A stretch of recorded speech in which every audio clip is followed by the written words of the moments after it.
लोक मंगल के लिए ख्यात, जहाँ सतत पारमार्थिक प्रवृत्तियाँ और जैव जगत के कल्याण के लिए अनेक विभूतियाँ सृजित होती हैं अथवा समूची मानवता के लिए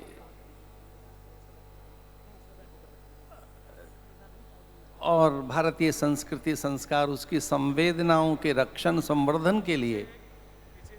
अनेक व्रती जहाँ तैयार होते हैं, ऐसे इस अनुपम उदात्त दिव्य पातंजल योग तीर्थ में इस संपूर्ण दिव्यता के रचनाधर्मी और इस युग के जागरण के देव पुरुष, जिनमें संपूर्ण विभूतियाँ साकार हैं, ऐसे वंदनीय योग ऋषि पूज्य स्वामी रामदेव जी महाराज,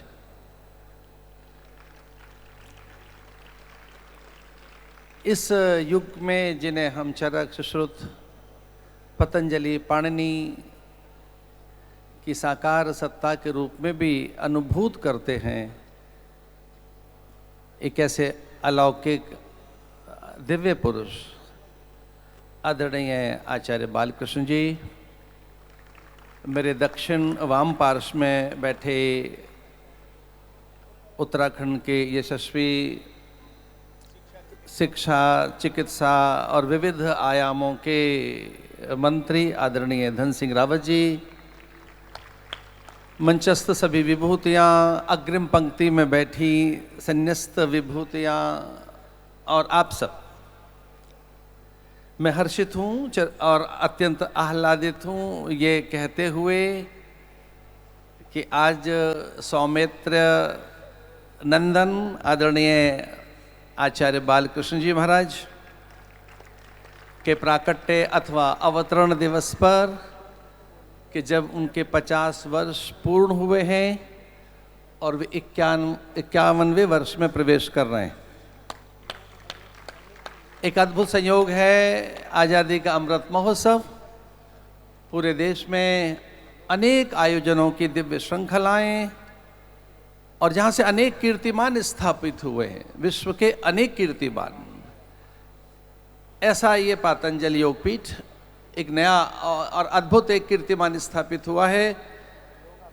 Soumitra Nighantu, Saumitra Nidanam, world herbal encyclopedia, Vishwa Bheshaj महाग्रंथ, विश्वकोश संहिता और लगभग 5 लाख श्लोक, ये जो एक सीढ़ियाँ सी जो दिखाई दे रही हैं, एक अनुपम कार्य। आज़ादी के इन 75वें वर्ष में अब संपन्नता की ओर है यह महोत्सव। 13 से 15 अगस्त में पूरे देश में तिरंगा, घर घर तिरंगा, और भारत में एक अभूतपूर्व उत्साह है, एक उत्सव है, राष्ट्रोत्सव, राष्ट्रोत्सव के लिए, राष्ट्रोत्थान के लिए।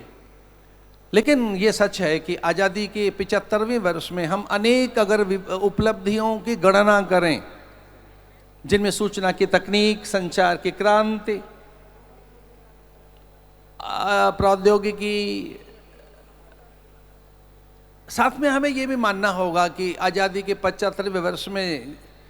भारत में लगभग 2 दशक पूर्व और 25 दशक पूर्व, जब आज़ादी के 50 वर्ष पूर्ण हो रहे थे, तब एक नई क्रांति का सूत्रपात हुआ और वो थी पातंजल योग दर्शन की क्रांति।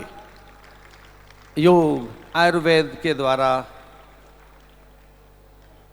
हाँ, हम बड़ी गणनाएं कर सकते हैं,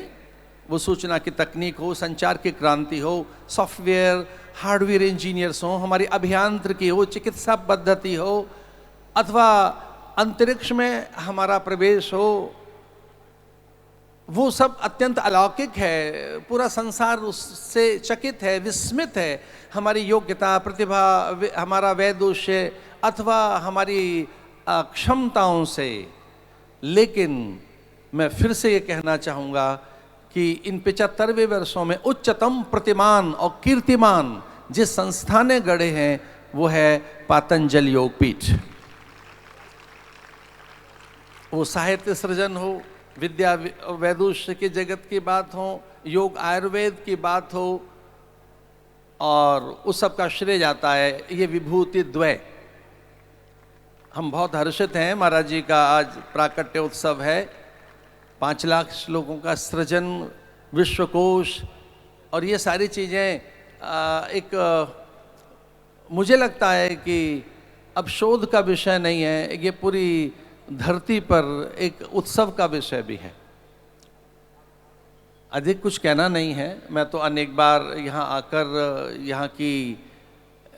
दिव्यताओं को कहने के लिए जब जब प्रस्तुत हुआ हूँ तब तब मुझे सारी उपमाएं बहुत छोटी सी लगी हैं। कभी उपमाएं यहाँ आकर सिमट जाती हैं, यहाँ विशेषण और छोटे हो जाते हैं, अलंकरण भी मुझे लगता है कि यहाँ निस्तेज हो जाते हैं, और उपाधियाँ भी यहाँ मौन हो जाती हैं। तो कभी कभी कुछ उपलब्धियाँ इस तरह की हैं जो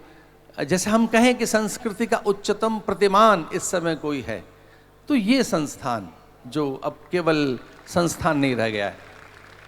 अब मेरे सामने हमारे सन्यासी बैठे हैं, उनको ये बात कहना चाहता हूँ, और हमारी स्वामिनी साध्वी भगिनियों को, कि देखिए जब कभी व्यक्ति अपने में विचार करता है तब वो केवल व्यक्ति होता है, और अपनी क्षुद्र महत्वाकांक्षाओं को त्याग दे, और सैद्धांतिक उसमें कोई एक अंगड़ाई आए सनातन सिद्धांतों के प्रति, वो जब कभी आंख खोले तो फिर व्यक्ति व्यक्ति नहीं रहता, सिद्धांत हो जाता है।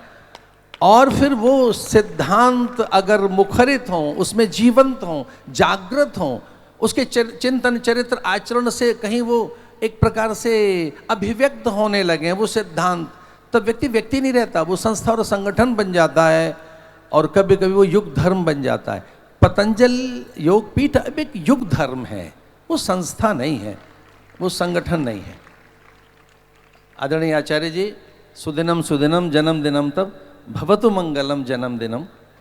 यशस्वी भव, तेजस्वी भव, प्रज्ञावान भव, आयुष्मान भव, ये सारी चीज़ें पहले से हैं आप में। बहुत बहुत शुभकामनाएं। अरे मैं, और ये बात जो पहले कहने वाला था वो तो